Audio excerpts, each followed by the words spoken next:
Graça e paz, irmãos. Nós estamos mais uma vez aqui para continuar os nossos estudos na palavra do Senhor, os nossos estudos nas cartas que o apóstolo Paulo escreveu à igreja de Corinto.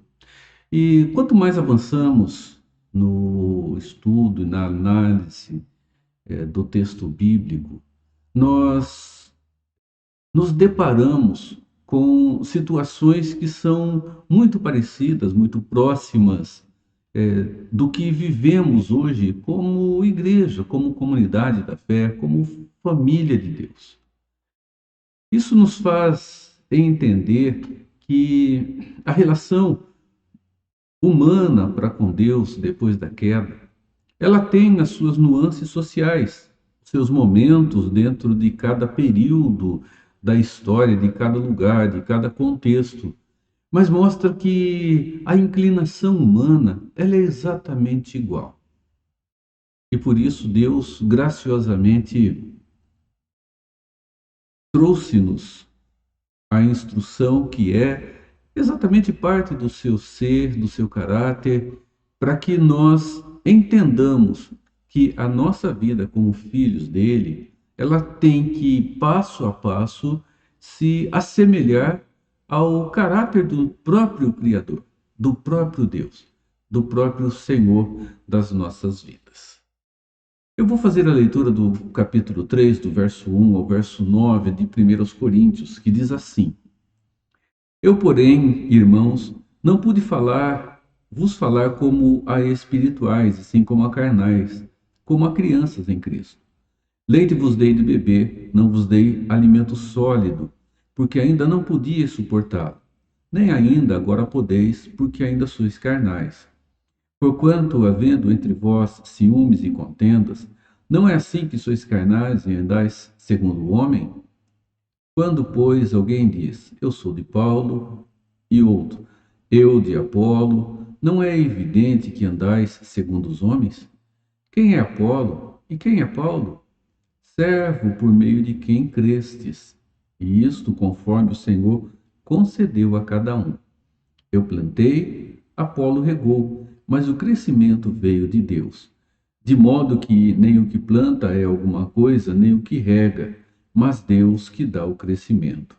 Ora, o que planta e o que rega são um, e cada um receberá o seu galardão segundo o seu próprio trabalho.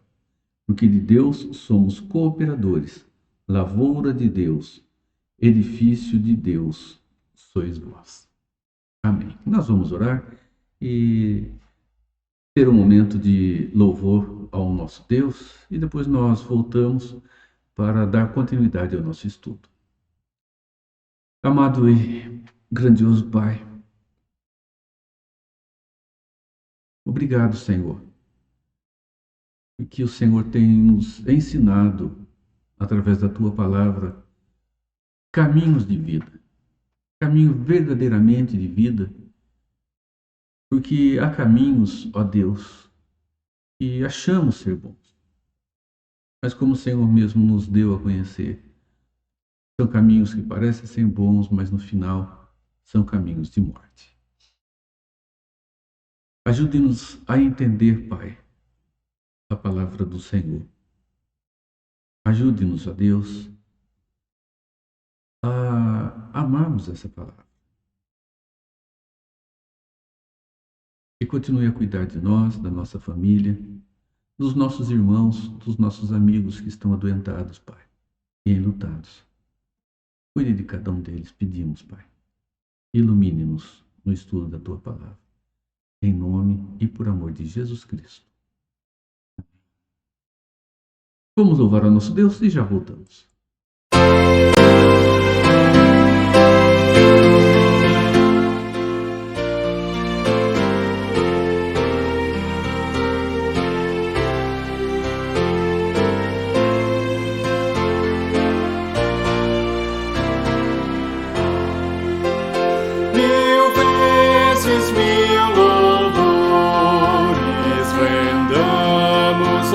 Jesus, que da mais alta glória desceu até a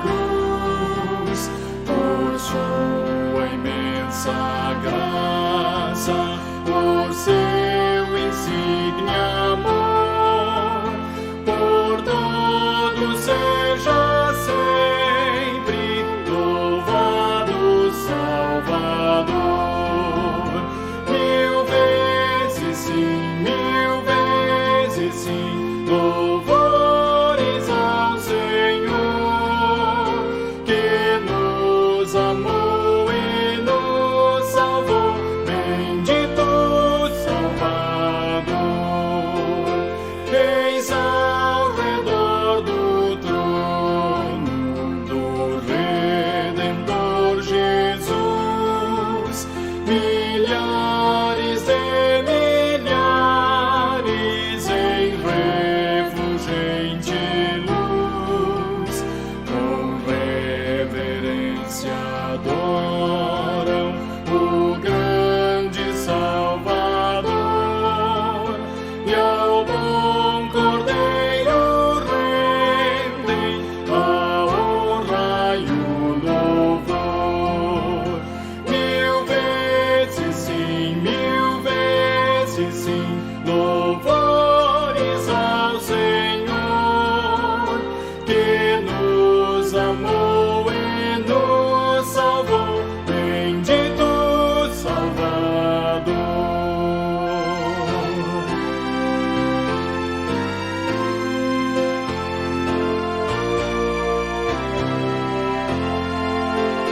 Oh, vinde agora todos também a celebrar as glórias sempiternas do Redentor sem par, com vozes de vitória seu nome proclamai, mil vezes mil louvores a Cristo tributai.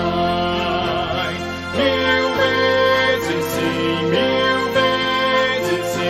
louvores ao Senhor, que nos amou e nos salvou, bendito Salvador.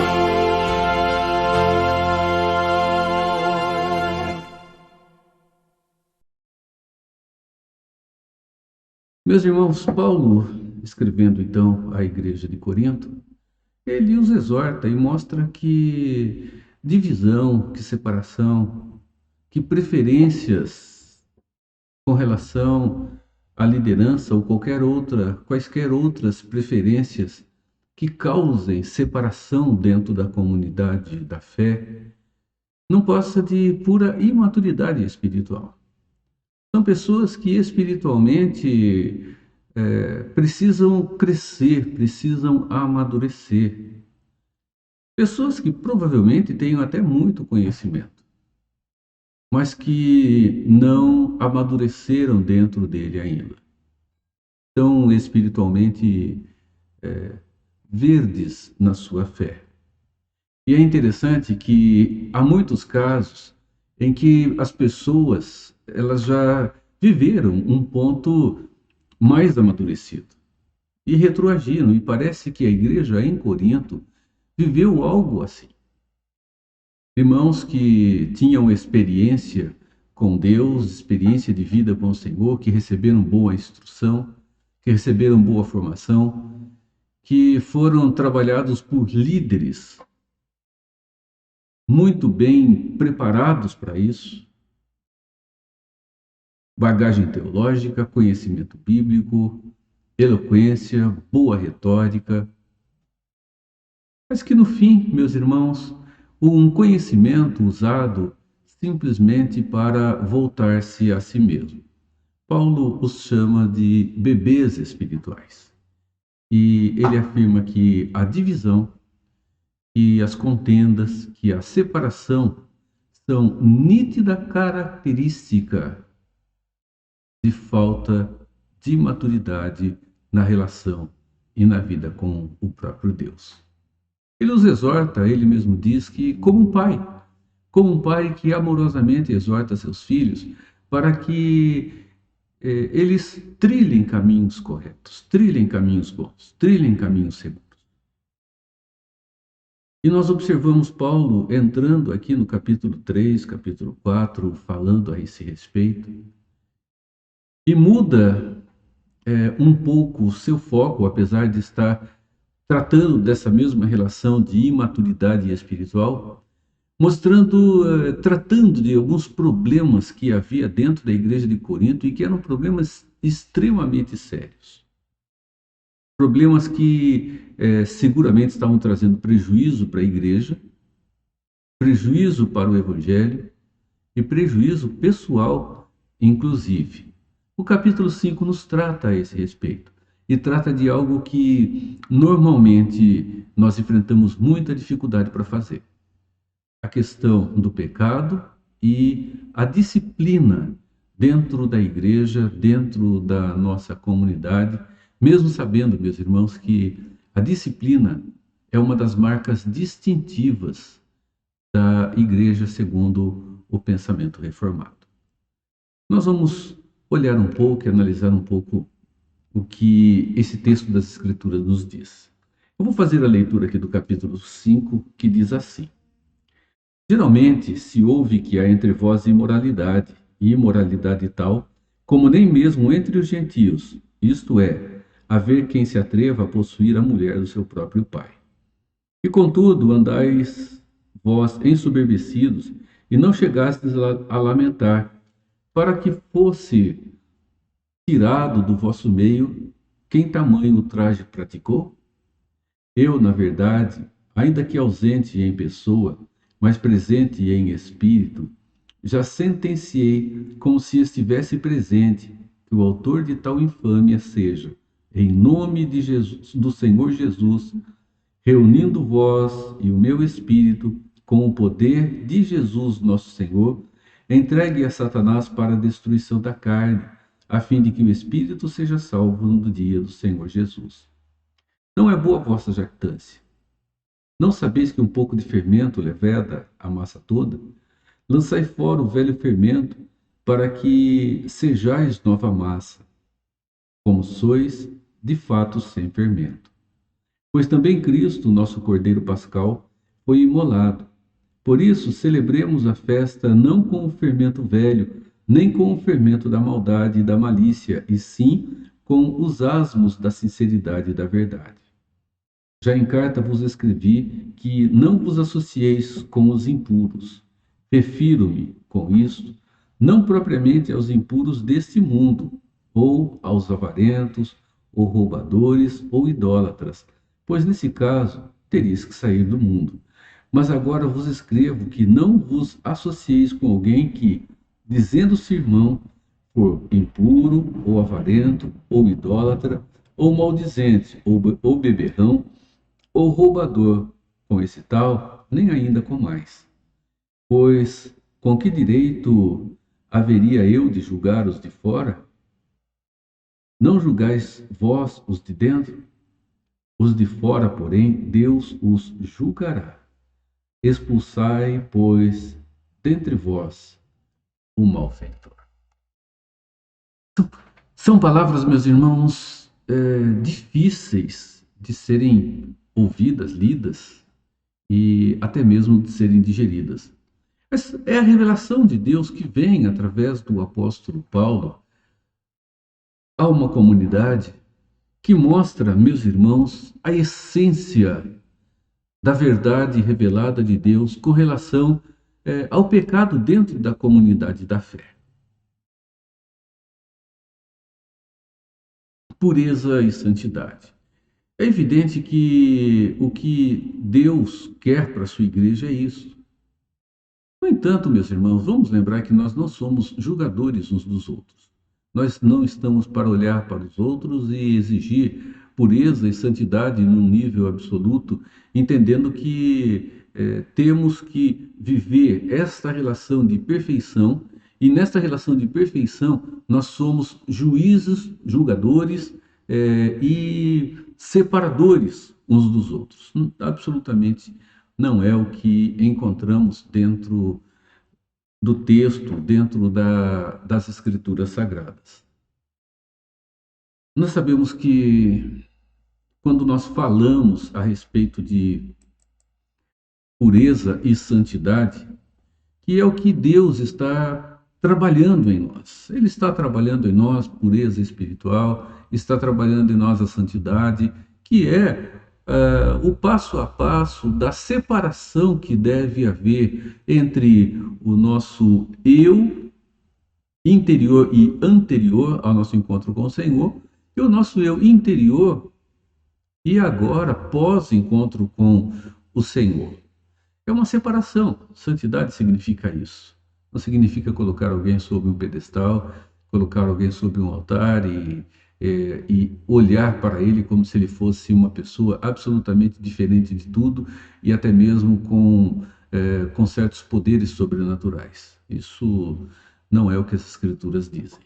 Então, a pureza e santidade mostra, meus irmãos, o cuidado que nós devemos ter dia a dia com o nosso pensar, com o nosso agir, com o nosso falar, mostrando que a cada instante nos tornaremos mais santos, mais santificados, ou seja, mais e mais separados da realidade que vivíamos anteriormente em pecado, desagradando a Deus como se tudo fosse normal. E de fato, como o apóstolo Paulo diz aqui, aqueles que não estão no Senhor fazem isso com extrema, profunda e, para eles, real normalidade.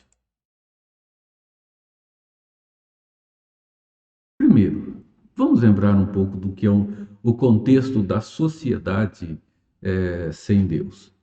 A sociedade sem Deus, ela sempre foi uma sociedade permissiva, uma sociedade tolerante e uma sociedade absolutamente corrupta, voltando-se a si mesmo. Isso desde o pecado que houve lá em Adão, vai continuar existindo até a volta de Cristo Jesus. A permissividade e a corrupção, né? Nós pensamos em corrupção e logo pensamos em corrupção política, em corrupção pública. Não, corrupção indica simplesmente que aquilo que era original foi modificado, foi transformado. Deixou de ser seguido como ele deveria ser.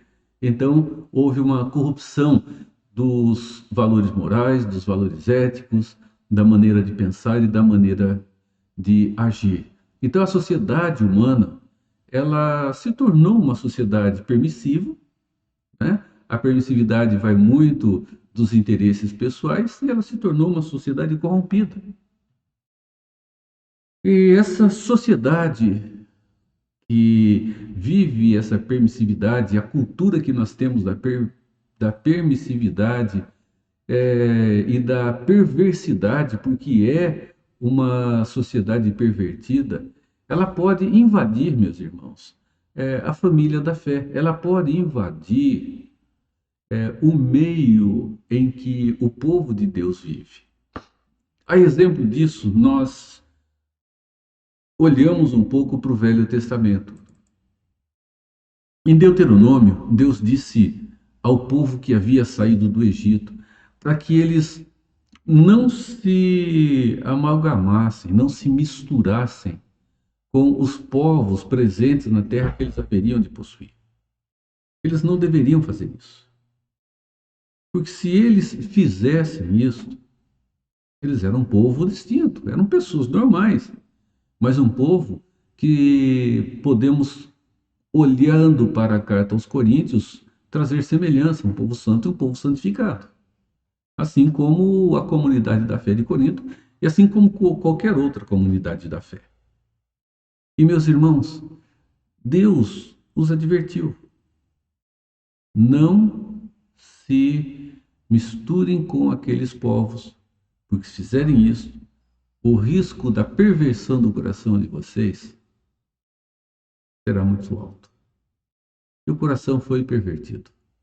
O coração foi pervertido e o povo sofreu profundamente pela miscigenação. Eles não era para eles saírem do mundo absolutamente, que é o que Paulo diz aqui. Mas eles não se misturem com eles. Não façam associação com eles. E a perversidade daqueles povos sem Deus invadiu o que chamariam de família da fé no Velho Testamento.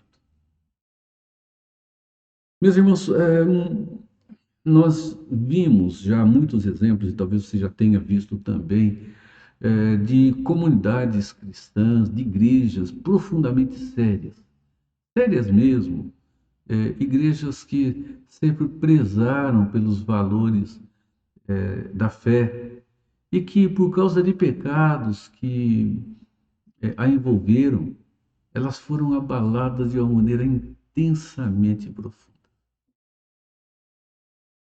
Provavelmente você conhece a história assim. Porque a igreja é formada, meus irmãos, de pessoas iguais, são pecadores. Se são pecadores, sempre haverá o risco de enfrentar problemas muito graves e problemas muito sérios. Sempre correrá esse risco. E essa situação é uma situação de santidade, de pureza, extremamente real.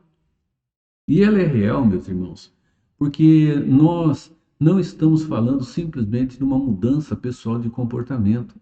Nós estamos falando na obra operadora do Espírito Santo, ajudando a igreja diante desses pecados que as assediam a todo tempo. Esses problemas são problemas reais. E nós observamos que o diferencial está exatamente na obra santificadora do Espírito Santo, que alerta, que clareia o que está diante de nós, e não somente isso, mostra que há muita facilidade de assédio a nós, a nossa vida de família, a nossa vida social, porque o pecado ele nos assedia todo o tempo. Tiago que nos fala a esse respeito, né? E o pecado começa com aquilo que nós gostamos e vai nos envolvendo até o ponto de se tornar consumado em nossa própria vida. E, meus irmãos, o amadurecimento da igreja, ele vai ser visto através do compromisso que existe na formação do caráter de cada pessoa. E, meus irmãos, isso vai acontecer quando nós falamos em comunidade da fé, através da disciplina eclesiástica que nós preferiríamos não pensar que ela seria necessária. No entanto, é. Tanto é que as Escrituras nos falam muito a esse respeito. E falam muito, de uma forma, de outra forma, de várias maneiras. Isto dentro de cada contexto. Se é uma marca distintiva da igreja, uma igreja madura, ela celebra a disciplina, ou seja, ela pratica a disciplina. E, meus irmãos, aqueles que estão na fé, quando cometem um pecado e não se arrependem daquilo que houve como um ato, olhando para as Escrituras e não pelo que a igreja ou comunidade simplesmente acha que é pecado. Quando ele não se arrepende, ele precisa, meus irmãos, para o bem dele, para o bem da igreja, ser disciplinado. É evidente que cada comunidade, cada grupo religioso, cristão, tem a sua forma de trabalhar. Mas, independente da forma de trabalhar, meus irmãos, é preciso que o irmão faltoso seja tratado. Não se pode ficar na surdina, calar-se e deixar como se não houvesse acontecido absolutamente nada.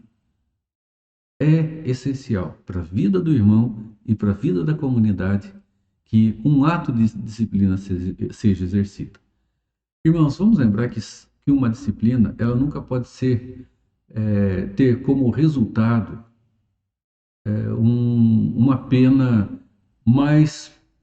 maior ou mais pesada do que a falta cometida. Então, há muitos casos em que a disciplina ela é cometida num silêncio absoluto, em que apenas a pessoa que tomou aquela direção, aquela atitude, e aquele que amorosamente vem até ela, ficam sabendo exatamente do que houve. A pessoa abre os seus olhos, seu coração, arrepende-se e a disciplina foi aplicada. Mas há casos mais sérios e mais profundos. O capítulo 5 nos fala de um contexto de imoralidade muito grande. E, meus irmãos, isso não é diferente do que igrejas têm vivido hoje. Não é diferente. Nós temos ouvido tantas histórias que, se nós olharmos com detalhes, isso poderia nos chocar. E pode estar acontecendo bem próximo de nós e nós sequer temos consciência ou ciência do que está havendo, né? Há histórias e histórias.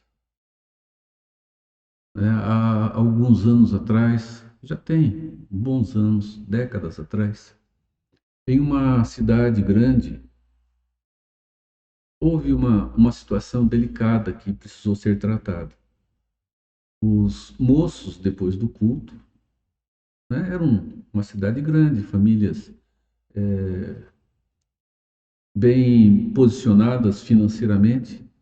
Então, esses moços, ainda bem novos, 18 anos, um pouco mais, não muito além disso, quando terminavam o culto, eles saíam, né, para as lanchonetes, para ficar juntos, mas de fato não iam para lanchonetes, né?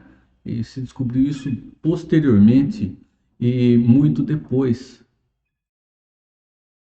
Se descobriu, meus irmãos, que ao invés das lanchonetes, eles estavam, após o culto, indo para os motéis.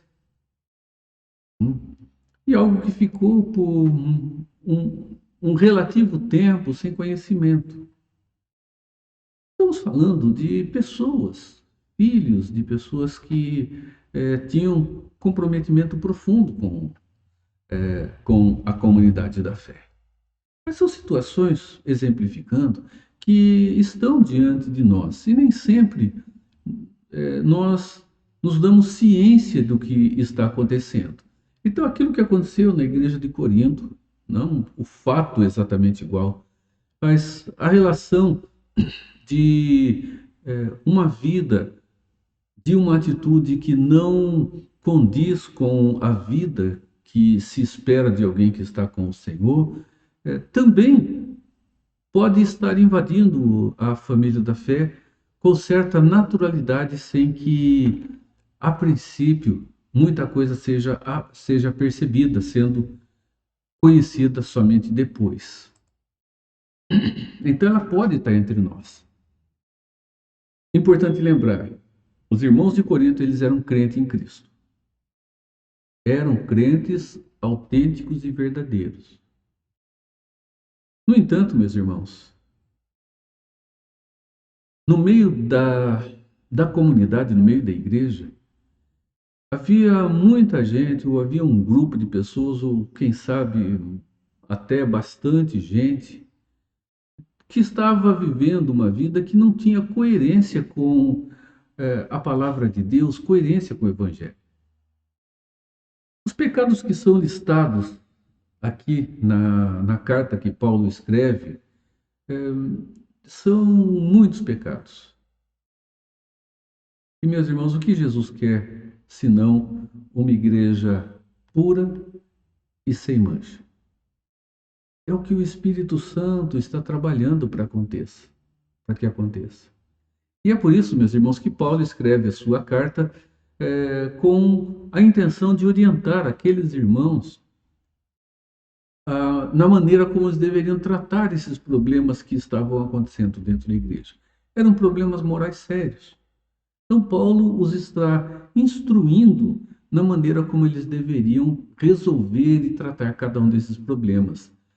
E um dos problemas que se vivia dentro da comunidade não era a imoralidade em si, mas a tolerância a esses atos imorais que estavam acontecendo dentro dela.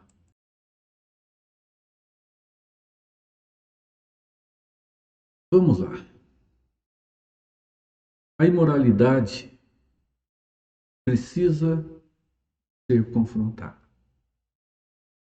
Ela precisa de um confronto. E esse confronto significa que o que está acontecendo vai receber o confronto do que é o seu lado contrário. Vai receber o confronto do que a palavra de Deus apresenta sobre aquele assunto e sobre aquela situação. Verso 1 e 2. Geralmente se ouve que há entre vós imoralidade, imoralidade tal, como nem mesmo entre os gentios, isto é, haver quem se atreva a possuir a mulher do seu próprio pai. E contudo andais vós ensoberbecidos e não chegastes a lamentar, para que fosse tirado do vosso meio, quem tamanho ultraje praticou? Irmãos, é uma situação em que o enteado estava namorando a sua madrasta. Ele diz: isso não existe nem no meio daqueles que não são crentes. E como é que vocês estão agindo? Vocês estão agindo como se tudo isso fosse normal? Essa é a pergunta que Paulo faz àqueles nossos irmãos. Segundo o apóstolo, a imoralidade, meus irmãos, não era uma situação escondida, não era uma situação velada, não era uma situação que não tivesse conhecimento. No entanto, o que Paulo chama a atenção é que era um fato notório, era algo conhecido da igreja e todos ali, parece que, ou pelo menos quem deveria tratar, mas é uma questão até da própria comunidade, eles não estavam se importando com isso. Pelo menos nós não encontramos ali, quando Paulo faz a advertência, nem o resquício de uma reação com relação a esse ato que nós pudéssemos identificar. Irmãos, o que nos parece é que a consciência cristã ela foi cauterizada. Ela se tornou inebriada, embriagada diante do pecado. Nós dizemos que o ser humano tem uma facilidade muito grande de adaptação. Nós dizemos isso. Sabe que parece aquela história que uma pessoa, a história de uma pessoa que queria cozinhar um sapo, vai cozinhá-lo vivo. E ela queria fazer isso, então ela ferveu um caldeirão de água e ela jogou o sapo dentro. E quando ela jogou o sapo dentro da água, o sapo pulou para fora. E assim, toda vez que jogava o sapo dentro da água, ele pulava para fora. Jogava, pulava dentro para fora. Até que uma pessoa chegou e falou: você quer cozinhar esse sapo? Não jogue, não coloque dentro da água quente. Pegue esse caldeirão frio, com água fria e o coloque dentro. Acenda o fogo com uma chama bem fraquinha, para que a temperatura vá aumentando muito devagar e vá aumentando de uma forma muito pequena. E você o deixa ali. Vai demorar muito tempo, mas veja o resultado. E essa pessoa então encheu de água, colocou o sapo dentro do caldeirão, ligou o fogo com uma chama muito, muito, muito, muito fraquinha. E devagarzinho a temperatura foi subindo.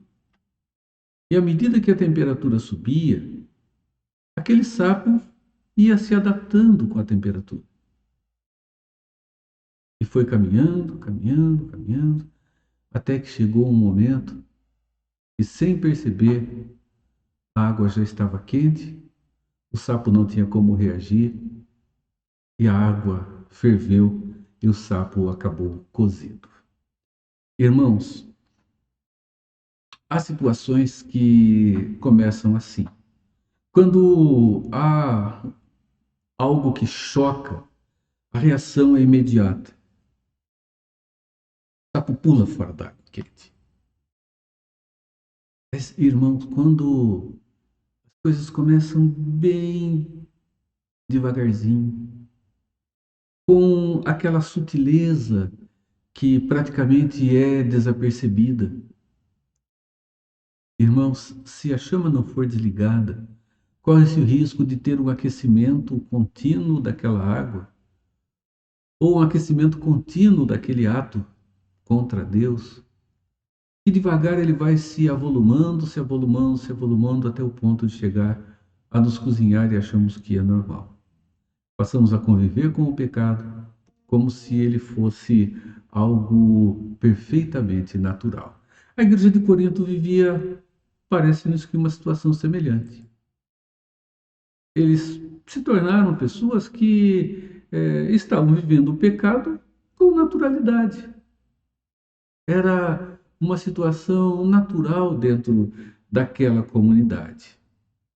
Meus irmãos, é fundamental que a Igreja de Cristo ela seja sensível e ela seja firme para reconhecer, firme para tratar a imoralidade que acontece na vida dos seus membros. Vamos lembrar que se isso não acontecer, nós ofendemos ao nosso Deus que é santo. É uma ofensa contra a sua própria santidade. E observamos que toda vez que isso aconteceu nas Escrituras, e o Velho Testamento é um exemplo muito bom para nós de tudo isso, Deus teve uma ação diante da atitude que foi tomada ou não pelo povo dele. Agora, lembre de uma coisa. Quando falamos em disciplina, ou quando falamos em tratamento de alguém que está em pecado, parece que é só daqueles que estão com a responsabilidade administrativa da comunidade. Mas isso, de fato, biblicamente não é verdade. Porque a responsabilidade de tratar o pecado de um irmão é um dever comunitário, é um dever de toda a comunidade. E as Escrituras nos ensinam isso de maneira muito evidente em Mateus 18, versos 15, 16 e 17. Jesus está ensinando como tratar o irmão culpado. Normalmente, quando nós falamos de irmão culpado, nós estamos falando em atitude de condenação. Absolutamente não é esse o caso.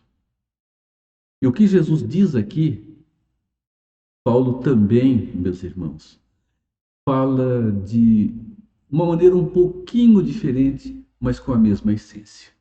Vejam o que Jesus diz: se seu irmão pecar contra ti, vai arguí-lo entre ti e ele só. Se ele te ouvir, ganhaste a teu irmão. Se, porém, não te ouvir, toma ainda contigo uma ou duas pessoas, para que, pelo depoimento de duas ou três testemunhas, toda a palavra se estabeleça. E se ele não os atender, dize-o à igreja. E se recusar também, ouvir também a igreja, considera-o como gentil e publicano.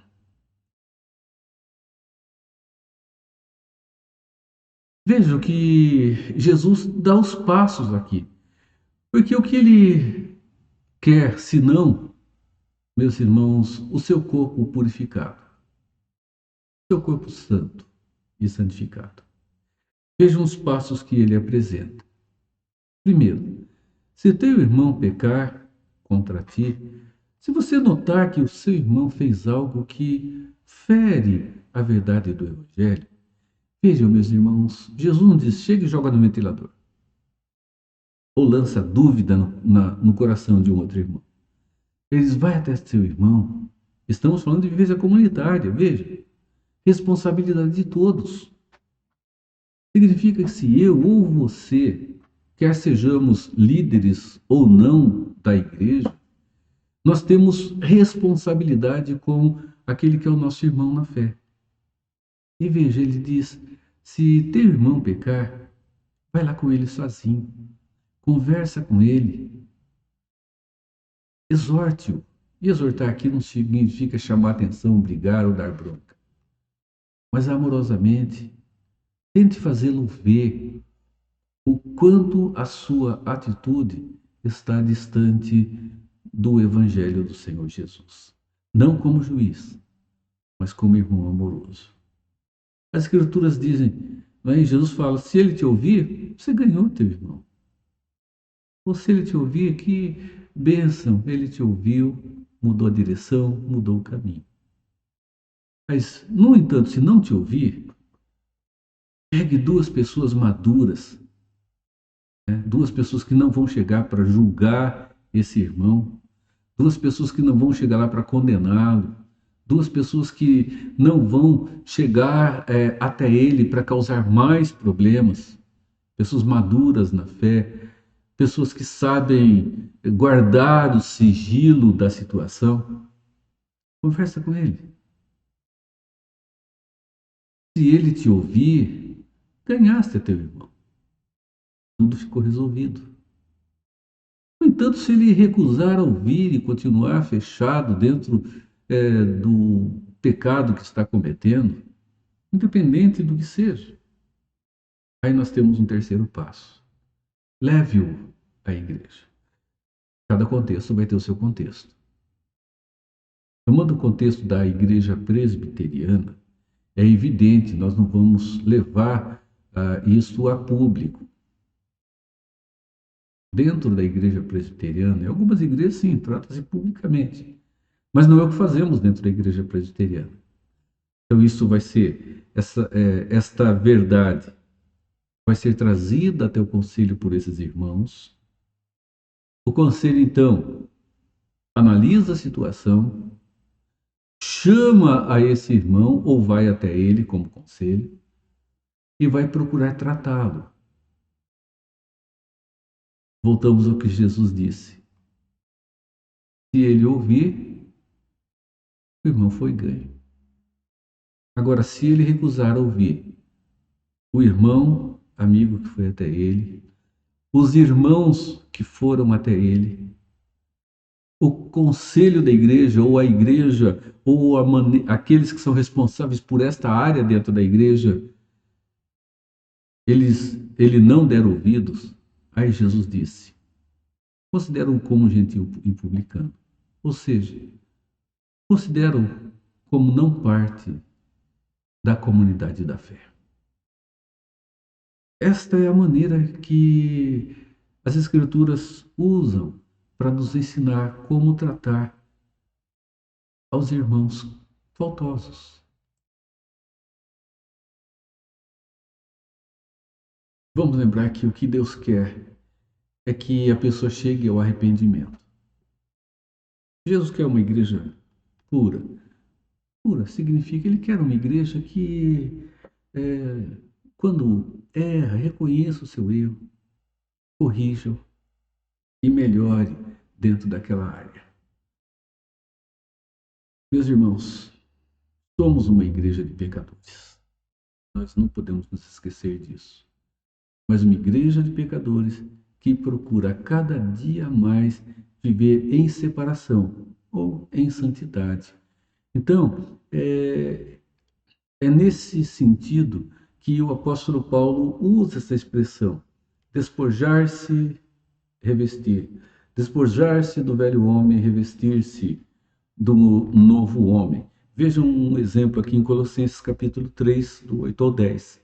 Agora, porém, despojai-vos igualmente de tudo isso: ira, indignação, maldade, maledicência, linguagem obscena do vosso falar.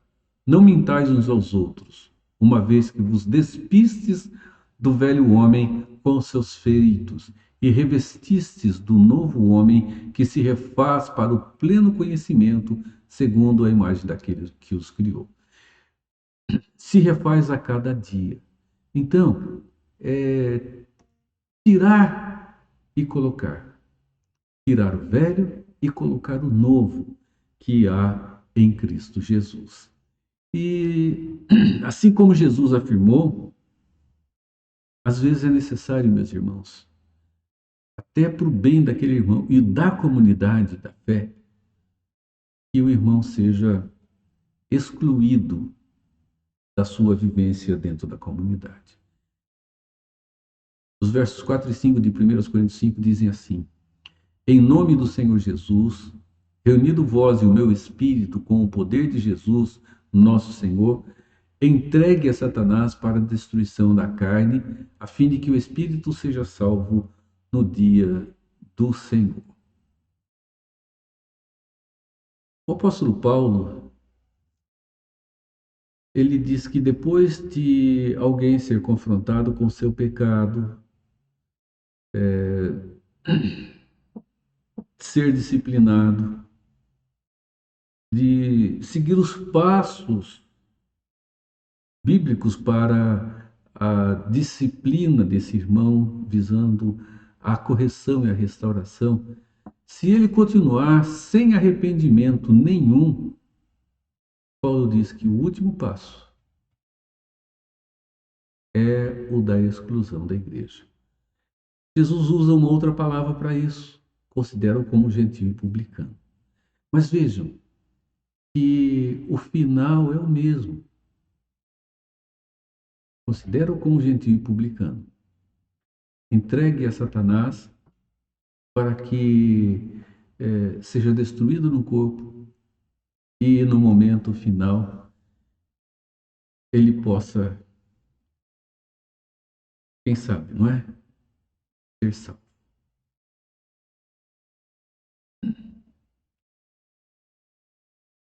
O que a exclusão é, senão uma declaração, meus irmãos, de que aquela pessoa, aquele que está vivendo dentro da comunidade da fé, tem uma maneira de viver que não condiz com a vida que alguém que está em Cristo precisa ter. Uma vida que não condiz com a verdade do Evangelho. Com certeza, meus irmãos, todo ato de disciplina ele é difícil. E a decisão da exclusão é uma decisão terrivelmente difícil de ser tomada. Só que a igreja ela tem obrigação para com Deus. Ela tem a responsabilidade diante de Deus. Porque é o que a Bíblia diz que deve acontecer. Ela tem que tomar essa atitude, mesmo, meus irmãos, que não gostem de fazê-lo e nós não gostamos. E muitas vezes, com certeza, com muitas lágrimas nos olhos.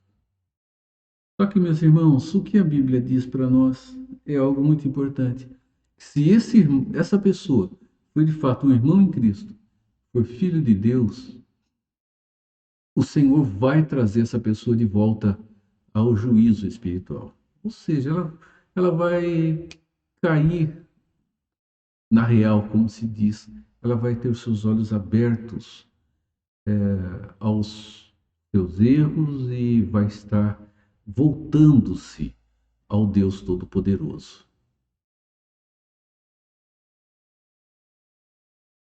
Quando Paulo advertiu aqueles irmãos, ele já tinha feito isso, eles não deram ouvidos a ele.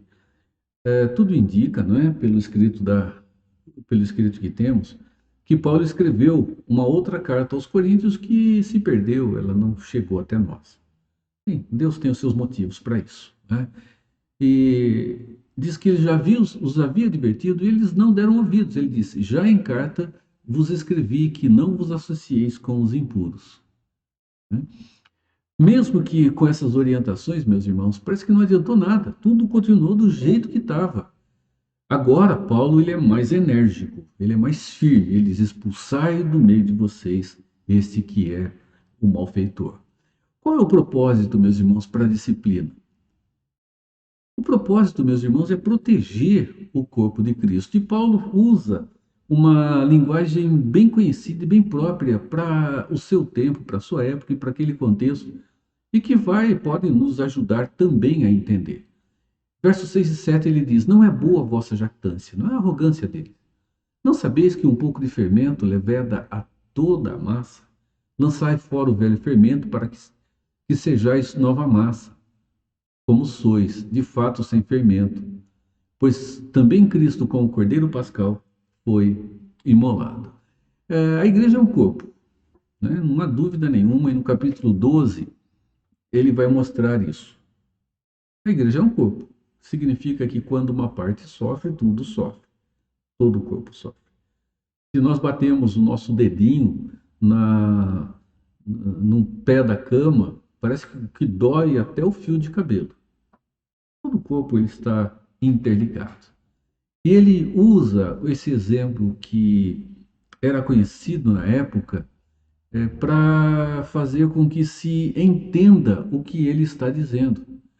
O processo de fermentação ou de fabricação de fermento, né, naquele tempo, ele era um processo diferente do que muitos fazem hoje. Mas é a mesma relação.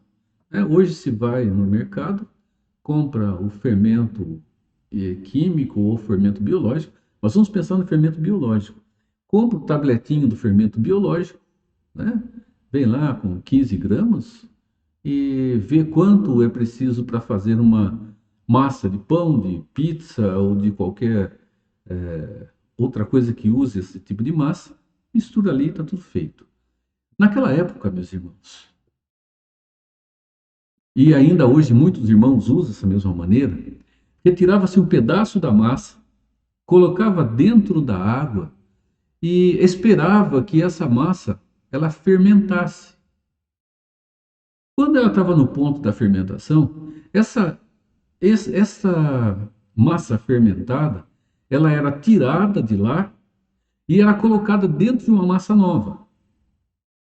E era misturada em toda a massa. Depois de misturar em toda a massa, bastava esperar, então, que o processo de fermentação acontecesse com toda a massa. E esse processo acontecia. A massa fermentada, ela crescia. Biologicamente, né? O processo da fermentação, então, ele acontece ali. E, naturalmente, para fazer um novo pão, tirava-se mais um pedaço, colocava dentro da água, esperava o tempo determinado para a fermentação e assim sucessivamente ia acontecendo. E Paulo usa esse exemplo. Ele fala, vocês não percebem, vocês sabem que um pedacinho de massa fermentada é a mesma massa, é a mesma coisa, farinha, água, o azeite, é a mesma coisa. Você tira ela, essa massa azeda de lá, coloca, mistura na massa que está sem nenhum tipo de levedura e você aguarda e vai ver que aquela parte pequena tomou conta de toda a massa e fez com que toda a massa ficasse agora envolvida com a fermentação, tomou conta de tudo. Se fosse algo para estragar, diríamos estragou tudo, mas fermenta tudo, toma conta de tudo. O apóstolo Paulo diz que alguém desta forma dentro da comunidade, irmãos, traz um risco sério à saúde da comunidade da fé. Alguém vivendo uma situação contrária ao evangelho, meus irmãos, é um rico instrumento nas mãos de Satanás para fazer com que haja contaminação de toda uma comunidade. Assim como no início estava dizendo que muitas comunidades caíram e sofreram muito por causa de um pecado dentro dela, Paulo está fazendo a mesma afirmação. Um pouco de massa corretamente levedada era suficiente para levedar toda a massa. É o exemplo, contextualizando, de uma laranja podre dentro de uma caixa de laranjas boas. Uma laranja podre, pega uma laranja podre, começou já a estragar, coloca lá no meio.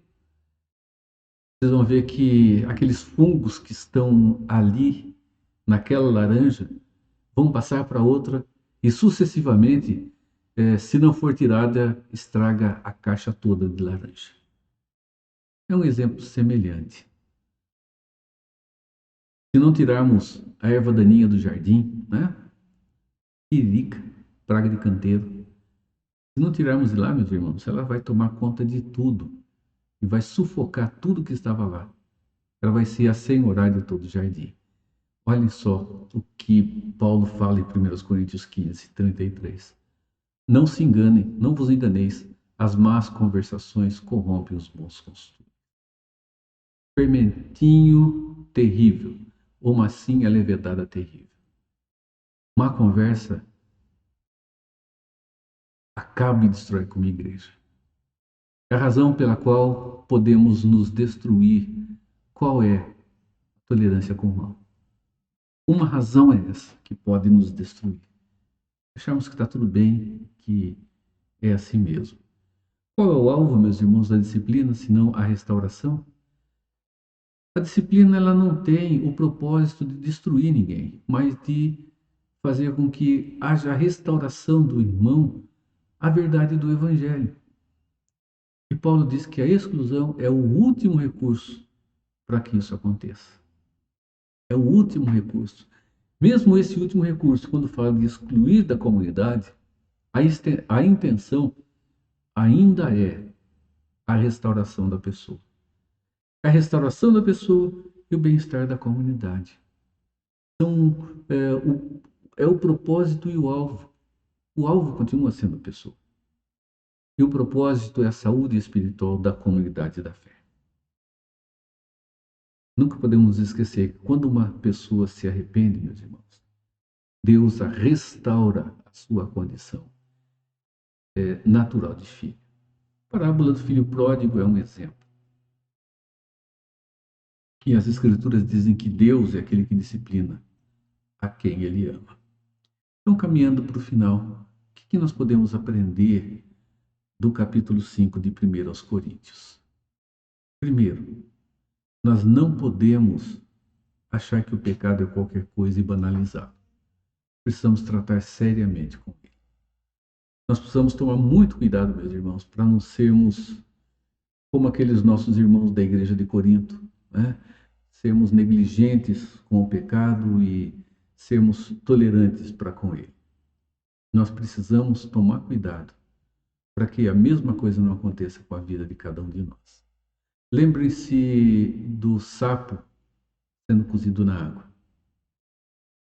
Irmãos, nós precisamos estar atentos, porque podemos ser ou estar sendo um sapo que está sendo cozido devagarzinho em meio a um pecado e não estamos percebendo isso.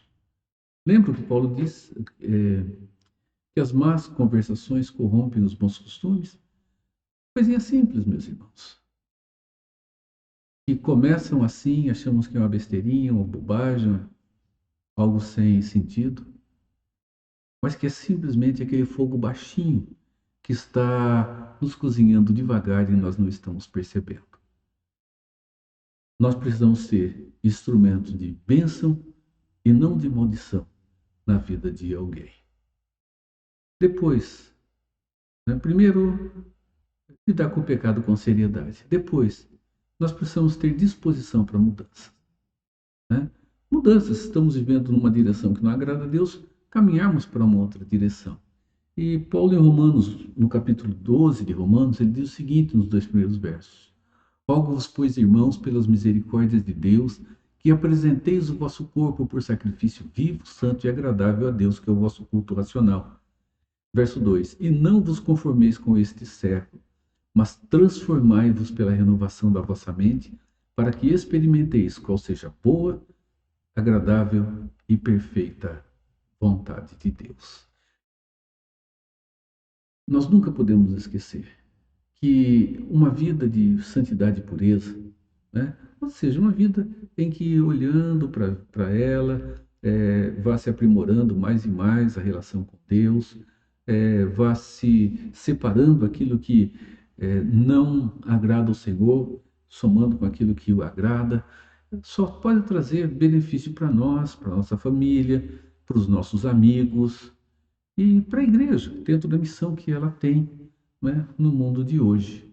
E terceiro, meus irmãos, nós precisamos saturar a nossa mente e o nosso coração com o Evangelho Santo do nosso Senhor.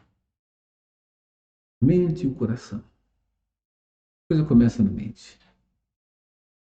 Ouvimos, lemos, refletimos e temos que permitir que o nosso coração seja tratado segundo a verdade que nós aprendemos. Somente, meus irmãos, a compreensão do Evangelho tem eficiência para salvar e santificar aquele que está em Cristo Jesus. Efésios 5, 22, 27, caminhando para o final. Cristo amou a igreja e a si mesmo se entregou por ela, para que a santificasse, tendo-a purificado por meio da lavagem de água pela palavra, para si mesmo, igreja, para apresentar a si mesmo, igreja gloriosa, sem mácula, nem ruga, nem coisa semelhante, porém santa e sem defeito.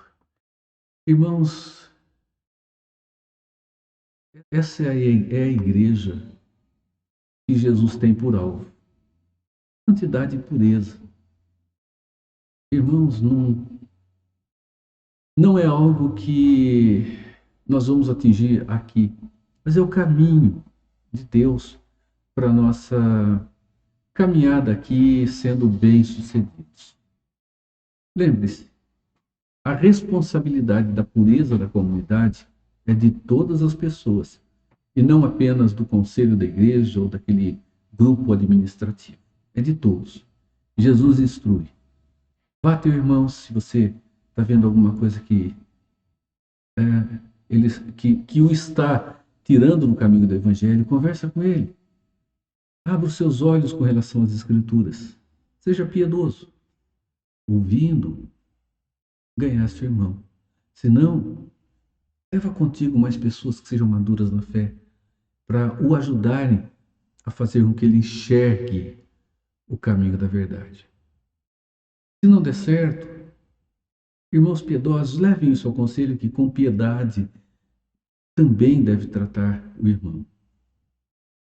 Se tudo isso feito não der certo, irmãos, com lágrimas nos olhos e com peso no coração, Jesus disse: trate-o como gentio publicano. Paulo diz: deixe que ele viva da maneira como ele quer viver. Quem sabe isso abra os olhos dele para ver que o que ele está fazendo é algo ruim para si mesmo, para aqueles que estão em volta e para o reino de Deus. Sempre devemos lembrar que aqueles que estão no Senhor estão sendo incomodados dia e noite pelo Espírito. E meus irmãos, terão seus olhos abertos, sim, para a verdade de Deus, porque o Senhor fará isso. Em Cristo, Pai, que Deus nos renove e que Deus nos abençoe.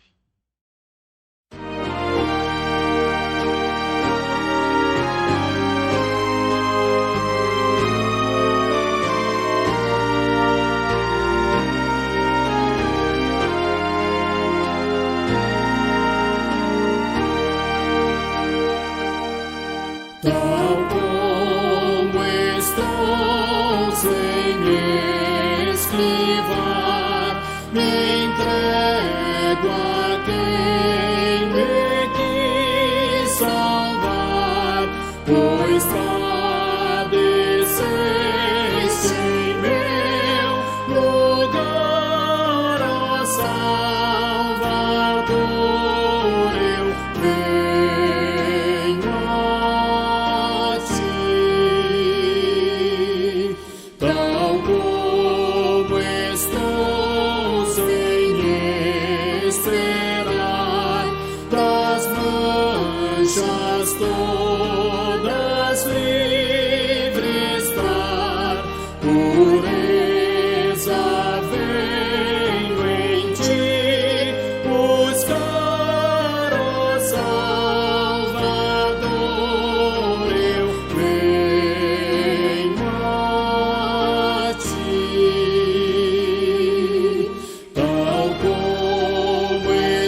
estendes tua santa mão e em ti encontro a salvação,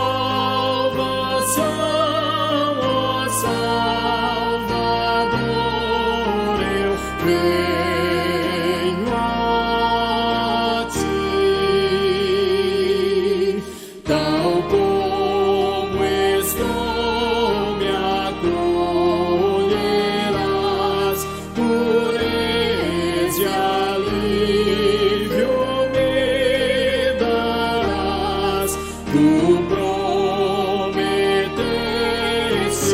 cumprirás, ó Salvador, eu venho a ti.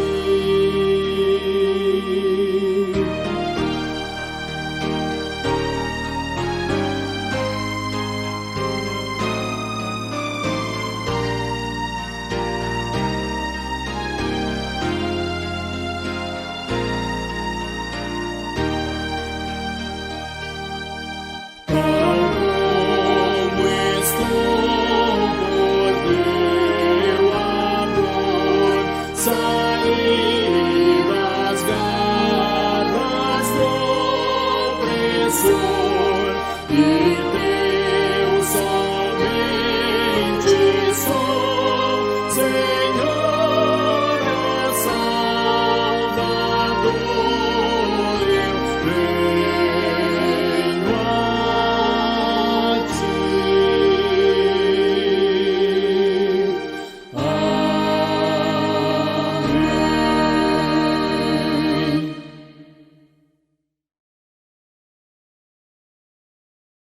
Vamos orar. Nosso Deus, não é fácil a nossa caminhada como teus filhos. Não é fácil pelos assédios que vivemos, ó Deus, diante de nós, para que tenhamos atitudes que não condizem com o teu evangelho. São desafios enormes que vivemos uns com os outros, ó Deus.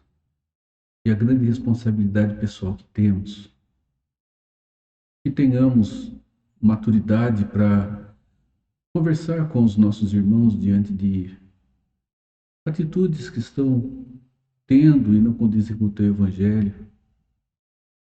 E também, Senhor, muita simplicidade no coração para ouvirmos irmãos que o Senhor tem levantado para nos exortar diante de atitudes que podemos ter que não condizem com a verdade do Senhor, Pai. Nos abençoe, dê-nos um coração simples para falar e para ouvir. Coração amadurecido na fé, amadurecido espiritualmente. E oramos, Senhor, em nome de Jesus. Amém. Irmãos, que a graça de Jesus Cristo, o amor de Deus, o nosso Pai, e o consolo do Espírito Santo continue com a sua vida e alcance a todo o povo de Deus espalhado pela face da terra, agora e sempre. Amém. Deus te guarde, Deus te abençoe, Deus te renove em Cristo Jesus. Amém.